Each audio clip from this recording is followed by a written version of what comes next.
Hey, Marv, podcast time again. Welcome back, everyone. What about me? And Joel. Thanks.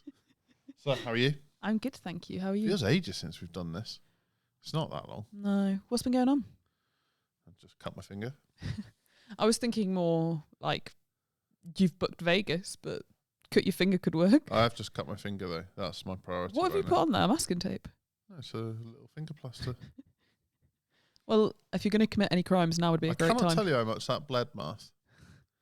That's why I was delayed to the podcast. There's blood all over my office. Is that because you can like graft your own skin if you just like kind of stick it back on and put a plaster over the top? It will probably graft itself back together if you've got the skin. It's literally a pinprick cut that just wouldn't stop bleeding, and I was concerned that I'm wearing a light jumper.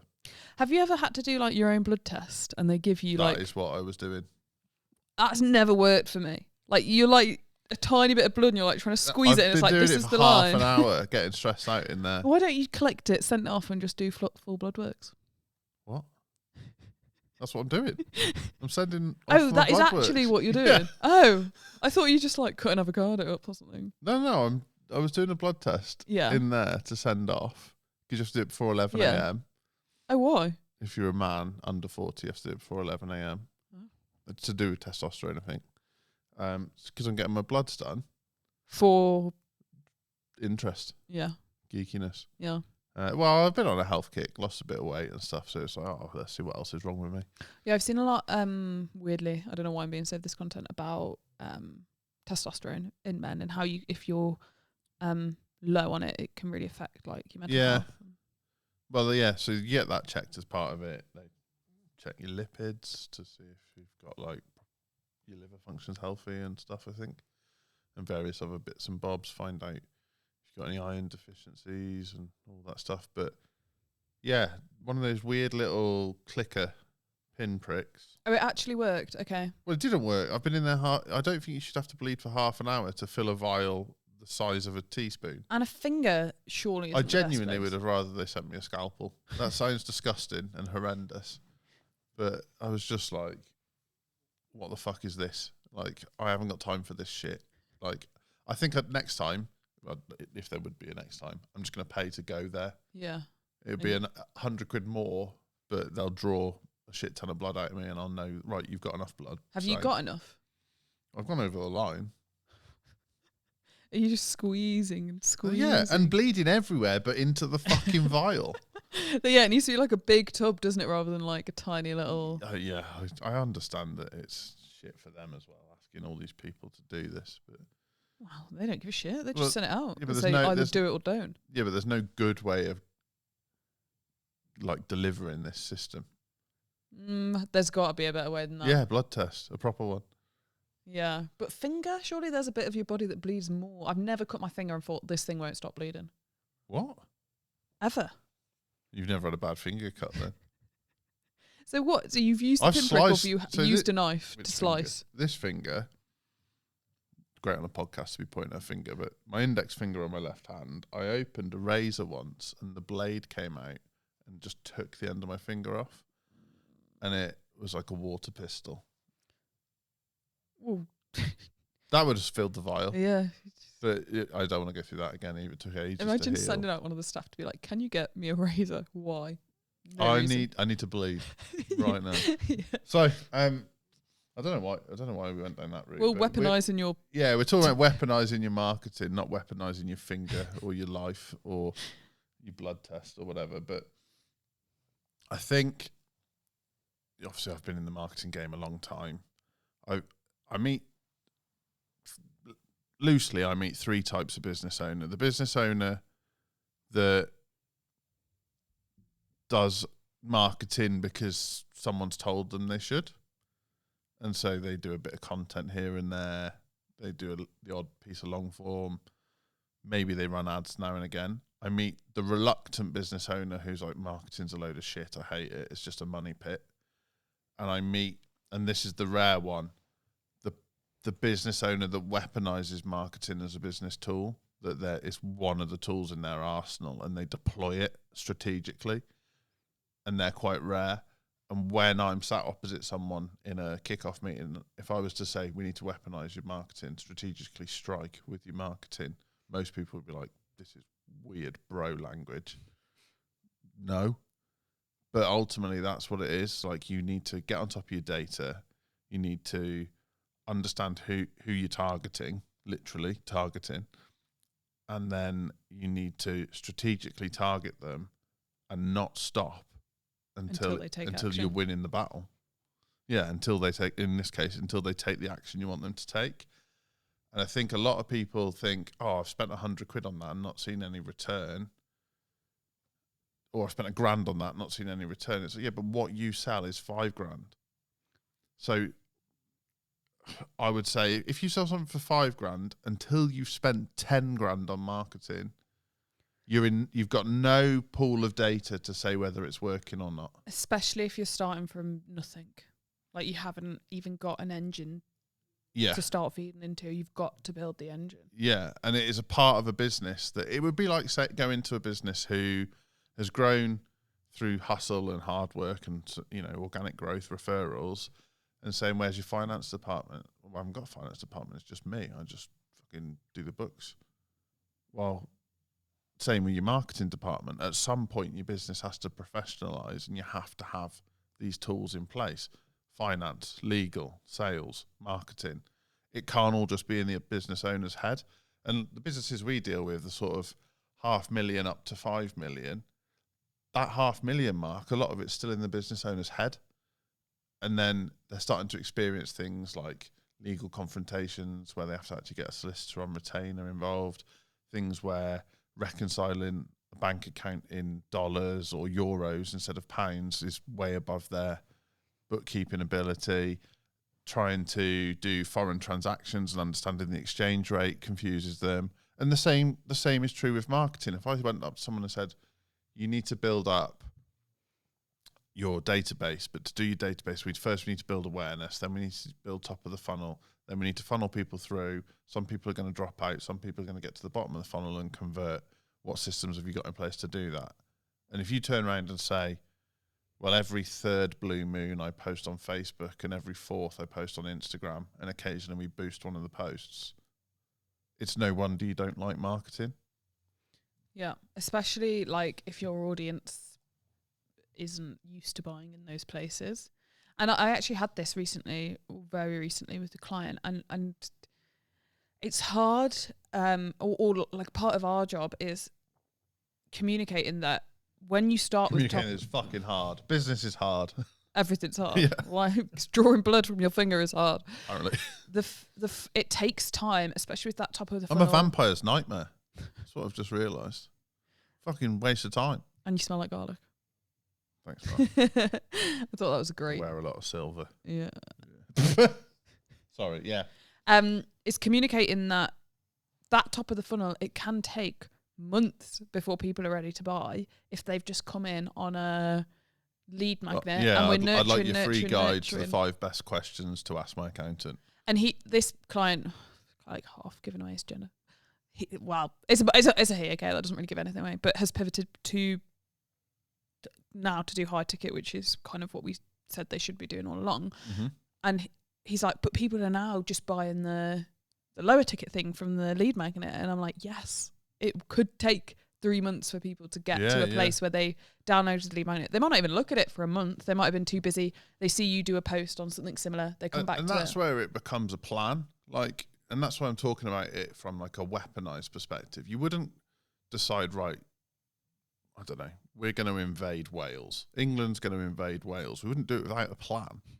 We wouldn't just be like, oh, tomorrow we'll rock up in Wales and chuck a few spears and see what happens.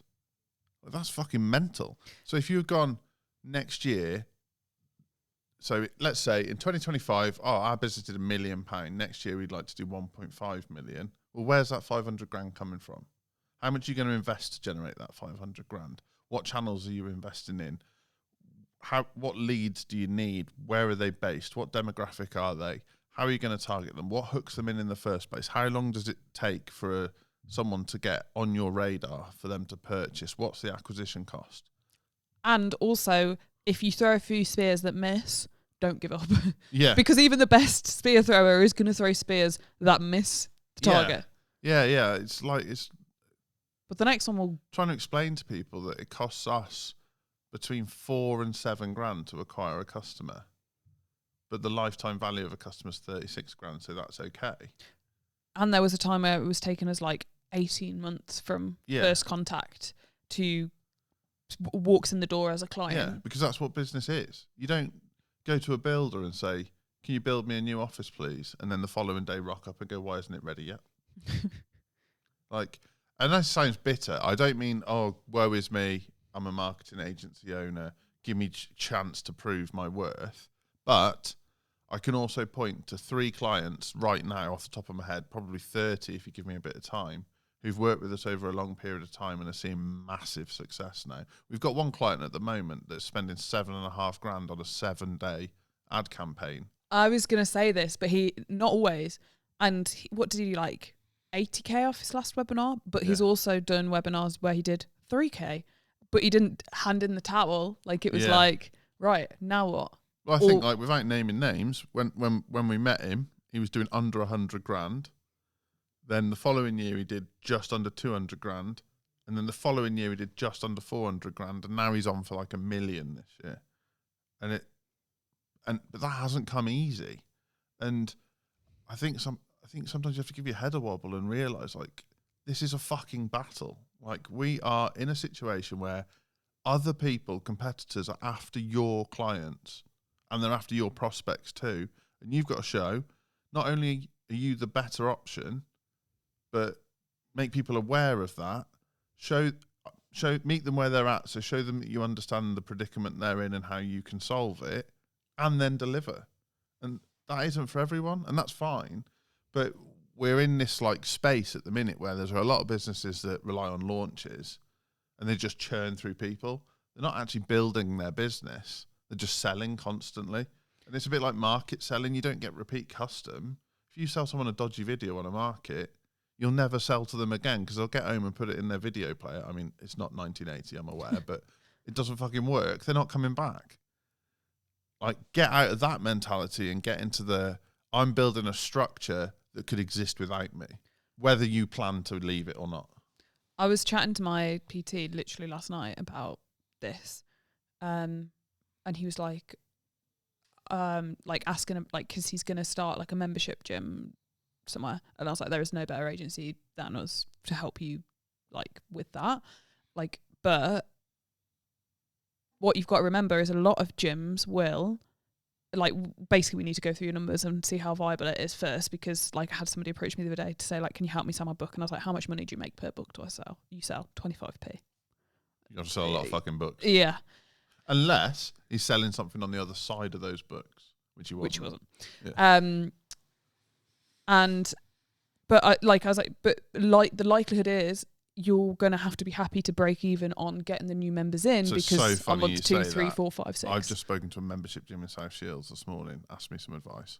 He's in a mastermind with me. And he said, running local ads, I've spent £1,000. My program's 500 quid and we've got 2 customers from our spend. So it's broke even. But it's also generated 300 leads. And we're running at a frequency of 4, which means everyone in the local area in his target audience has seen that ad 4 times. He's like, what do I do? And I just voice noted him out saying, that's a fucking excellent result. He's like, oh, what do you mean? I was like, you've basically advertised for free because they paid for themselves in the first campaign, which not everyone, that doesn't happen for a lot of people. So you've also got 400 new people in your database who, even if it's 1 in 100 convert, that's 4 more sales. So that's another 2 grand in. So for £1,000 spend, you've made 3 grand back on first combat, for want of a better phrase. Yeah. And yet you've got the next 2 years to email those people and who were interested in something that you're selling, because they've put their hand up and said, I'm into fitness and this could be something I'm interested in. Yeah, whereas like I think people go, oh, I've spent quite a significant amount with this marketing agency, another significant amount on ads, and if I don't see a return in the first month, I'm going to go find an agency that can do that. And the reality is there will be agencies that can promise that, but it's more luck than judgment if they deliver that, because this is a long-term thing. I can help you do a launch and get you a big result early doors, particularly if you've got audience but you haven't converted them before. But then the next launch isn't going to go as well as that one because we've exhausted the audience on the first launch. We need to look at a strategic way to get really, really dialed in on what you're trying to do, who you're trying to attract, what the lifetime value of that person is, and how we create this cyclical acquisition of customers that you can predict and cash flow and build from. Fucking hell. Oh, that was very powerful. Yeah. Clip that, Jack. So, yeah.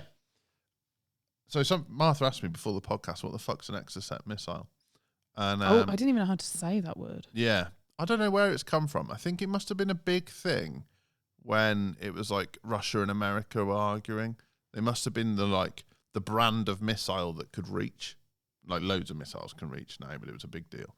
So they were really accurate and they could go a long way. I don't know. It was people used to get excited about things like Exocet missiles and Harrier jump jets. You ever heard of a Harrier jump jet? It's a jet that can take off like a helicopter. Doesn't need a runway. But still as a jet in terms of... Yeah, so it can go up and down like that. So it hovers, basically. Yeah, and you can like take off on a ship without needing... Does it have a propeller like a helicopter then and then uses the jets after? Point down at the ground. Oh, like a rocket. And it goes up like a rocket but controlled, and then they move back and it can go that way. Oh, God. But how is it moving without hitting the ground? Well, I'm assuming they have to flip to... You wouldn't want to be on the ground when that's happening, would you? You wouldn't want to be underneath it, no. But that'd be like you wouldn't want to walk into a helicopter blade. That would be. Dude, have you seen... actually, that's a bit sad for the podcast. I don't talk about this now, but... Well, you've got to now. Well, it's like, just speaking of... Because I'll tell you how it got there, because my mind does jump, and I feel like a lot of people might listen to the podcast. I have to manage this, just so everyone... So I was thinking... If you that would be like suicidal, right? To like be like, I'm gonna walk into this while this is taken off. If you knew how it worked, yeah. and then I saw this girl. She was like paragliding, and she just undoes all the equipment and falls to her death. Why did she do that? Nobody knows why.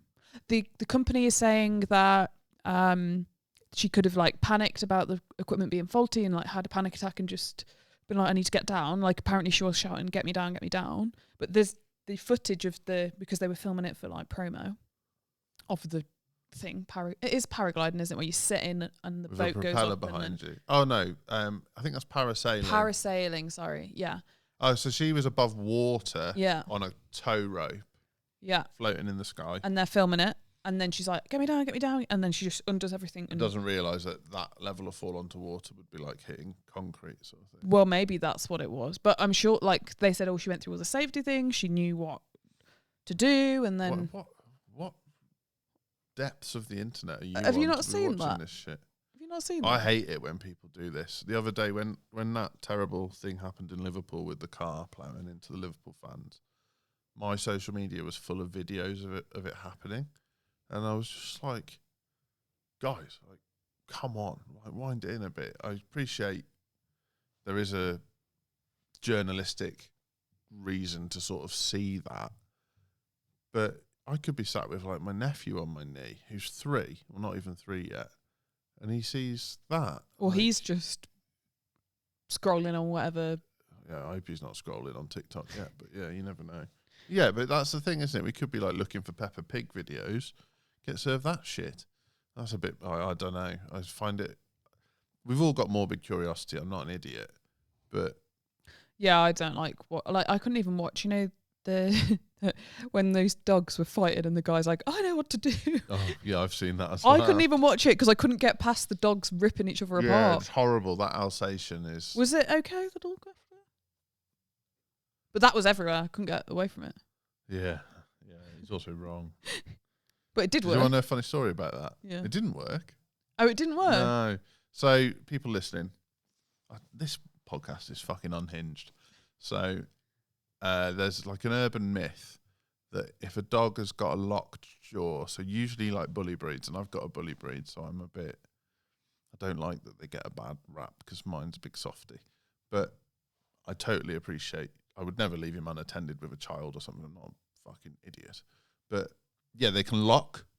Although this was an Alsatian, and I'm not sure they can do this. But anyway, if you stick your finger up their bum, supposedly it like shocks them into unlocking. Now, in this video, it doesn't work. And also, in a little village near here, my mum encountered like the local dickhead's dog doing that by attacking someone else's little dog. And she told the local dickhead, "Oh, you need to stick your finger up its bum," and he did. And it didn't work that time either. But my mum, I think the dogs were okay, and my mum always feels Like quite funny that she managed to get the local dickhead to do that. Yeah. But yeah, I think the actual advice, if you read like RSPCA and stuff, is to lift their back legs And spin. Yeah, because they don't like balancing on their front legs, and then they will. But obviously, the risk is if it's a big dog, you might get bit yourself. So, yeah, I mean, a few dogs have come towards Maya before, and I was just ready to volley them. Like I was like 1 second away from them, one step closer. I know we're getting a kick in the face. My dog George, and he is a staffy, but he's so soft and quite scared of other dogs when they're aggressive, and lots of dogs just attack him. I know, it's horrible. He literally has run in the road to like swerve another dog so hard when I've been with him, and everyone's always like pulling their dog away. It makes me mad. Don't worry, he's not going to come near your dog. It's your dog you got to worry about. And the worst is when I'm walking him, and people walk their dogs off lead because their dog is behaved. So, well, there's a fucking reason my dog's on his lead. He's scared. So, like, you back off with your chihuahua that my dog could accidentally eat. Chihuahuas, yeah. But yeah, anyway, let's get back. And they live forever. Speaking of focus, your marketing needs to be focused. So, like, having, like, again, when you're weaponizing, what's your guidance system? How do you know these leads are right? Do they reply to the questions you ask them correctly? If you polled them, would you get good data? When you make sales calls, when your sales team's speaking to them, are they who you thought they were? So if you've targeted 40-year-old men that like gremlins, I'm nearly in that category, and then when you ring them up, they don't know what gremlins is and they're not 40, something's not right.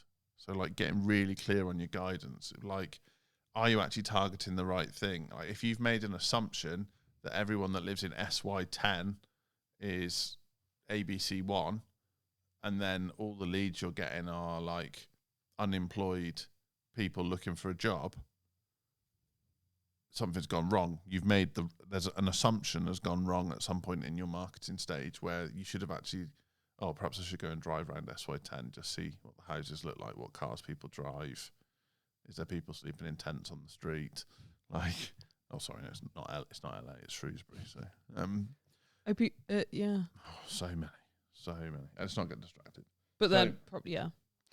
And I'd also say, I think a lot of people, when they first come to us, are like, but I don't want to say that because I don't want to this person could still buy from me, but it's not like who could buy from you, who is buying right now. Yeah. Like, let's dial in on that. Your organic can deal with who could buy from you. Your paid should deal with who should buy from you. Yeah. Or who already is, and let's look for more of them. Because when you, like, for example, if you've been very successful on Instagram, gained a big audience, and built some organic leads, you will have no doubt found that you're suddenly a very good salesperson. Because organic leads who've built affinity with you are very easy to sell to. Paid leads who are actively looking for a service or a product or whatever, an item, are harder to sell to because they've got options and they've come into your world at short notice and they haven't built trust and affinity. And suddenly, when you were the world's greatest salesperson before, you might not be so great at selling now because you don't know how to overcome objections. You don't understand consumer mindset over affinity mindset, for want of a better phrase, and you don't know the metrics that you're dealing with in terms of, right, what's my time to buy, what's my allowable acquisition cost here, what's going to be my return on ad spend if this comes over the line. When I'm talking to this person, what do I do if they say, I need to speak to my partner? Like, what do I do if they say, it's too much? What do I do if they say, it doesn't look like it solves my problem? If you don't know how to do all of that, that means that you haven't got your business fundamentals in place, be it marketing, sales, legal, accounting, operations. And like, they are like the 5 segments of business that when you're professionalizing your business and maturing as a business, you've got to have your ducks in a row. And like the one that gripes me that I don't like having to have sorted is legal. Because I'm like, and in a fair world, I shouldn't need this, but the world's not fair. In a fair world, you shouldn't need marketing. It should Yeah, be if you've case got of a good product and service, you shouldn't need. yeah, it should speak for itself, but it's not. It's not how it works.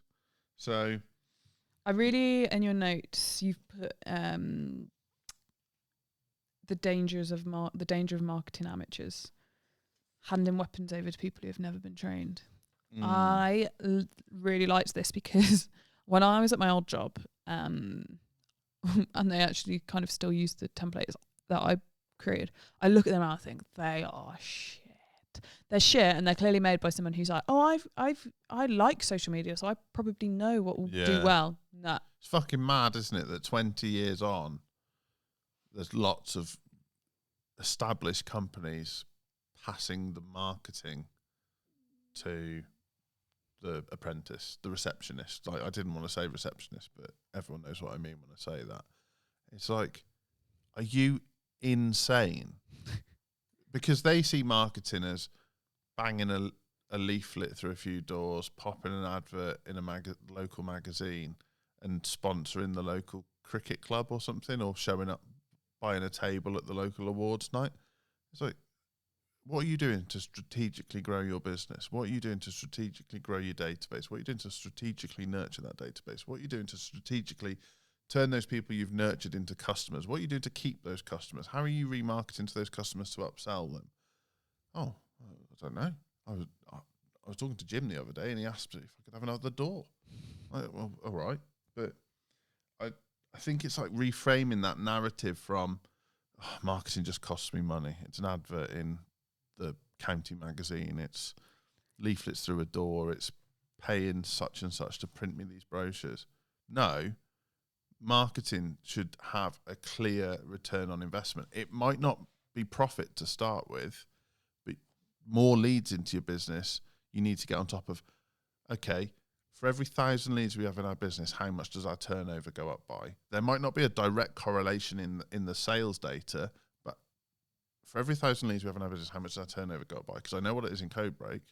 And then, okay, for every 100 boxes we send out to prospects, how many sales do we make? Start working on the data that shows you where to put your investment, and work with your agency or your freelancer or your marketing department to get really, really clear on that, because it's much easier to deal with definitive data than it is gut instinct and like emotions. Yeah, because they can change, can't they? And like, one thing as well is like seasonally, like you could so easily like go into the summer holidays, and if your target audience is parents who have kids, you're probably going to see a massive dip even with your marketing that's been working for the rest of the year. If you throw in the towel then and be like, oh, it's not working anymore, you must have gone shit.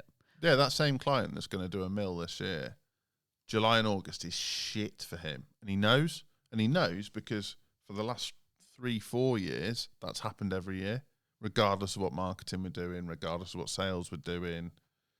So now we prepare for it because we've got that data. It always drops off in the summer holidays. So what are we doing? Well, we're having a massive May and a massive June and a massive September. Okay, what are we going to do in that downtime? Well, in his case, he's meeting up with us to strategize on what else we can do in the next period. We're going to consolidate some of the stuff. We're going to market to our existing customers. We're going to upsell some of the existing customers. Starting to like be really strategic about what the data shows us to do. Which is what you would call an what's it called? Exocet missile. That's the one. Nice. So yeah, it can't be a gamble. It's got to be a calculated strike. And here endeth my bro marketing, weaponize your marketing podcast.